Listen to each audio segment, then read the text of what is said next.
If you clicked on this video, you have probably already heard about the Freedom Convoy going on in Canada, which if you haven't, it's basically a bunch of semi-truck drivers got together and decided to drive to the capital of Canada to protest the mandates going on. And I'm not here to talk about necessarily if that's right or wrong, or what I think about that, but it did get me thinking.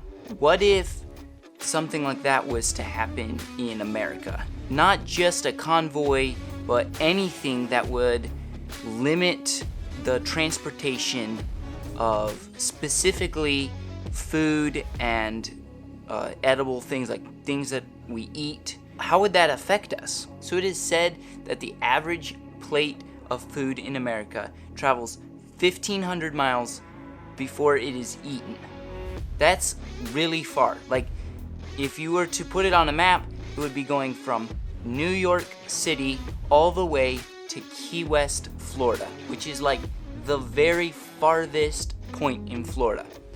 So that's insanely far. So if a convoy or any natural disaster wiped out an amount of trucks trucking our food, that has to travel 1,500 miles, like insanely far distance to get us our food, we would be out of food. I don't know if you've watched a previous video, but I've read in a book that most grocery stores only have up to 3 days supply. So we would have 3 days for those trucks to recover from any natural disaster or anything that delays them from getting to us before we run out of food.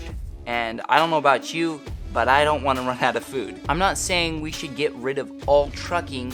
I don't think trucking in itself or the rights for truckers or anybody to protest their government in this way is necessarily wrong, but I do think that I should not rely on a bunch of truckers or any system to get me food. So I've decided, and my family has decided, that we're going to grow and raise as much food as we can here on our property.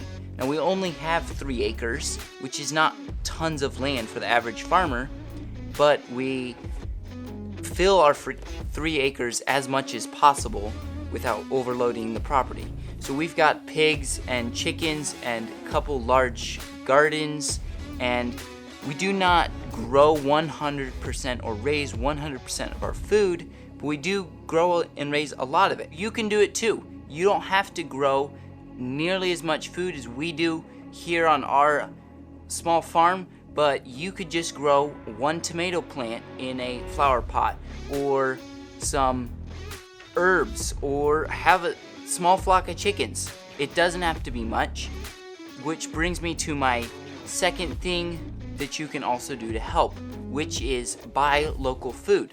Find somebody who's in your community or within a driving distance who raises animals or grows vegetables, and buy from them. Support them, so you know your farmer. That's the next thing. I'm just basically reading my notes here.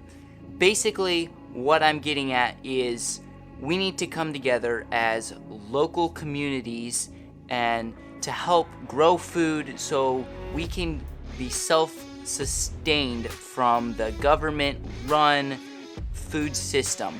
We don't have to worry about if they're going to get us food or not, which is what we're trying to help do on this YouTube channel. We're trying to help teach and encourage you guys to be able to grow your own food and buy local and know your own farmer. So if you liked this video, go ahead, hit the thumbs up. If you want to see more of our content, subscribe.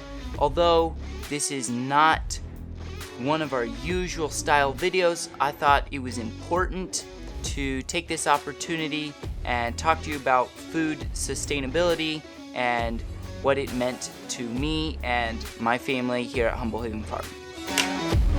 Peace out. Have a good day. Life of a YouTuber. Say the same thing over 1,000,000 times so you get it right.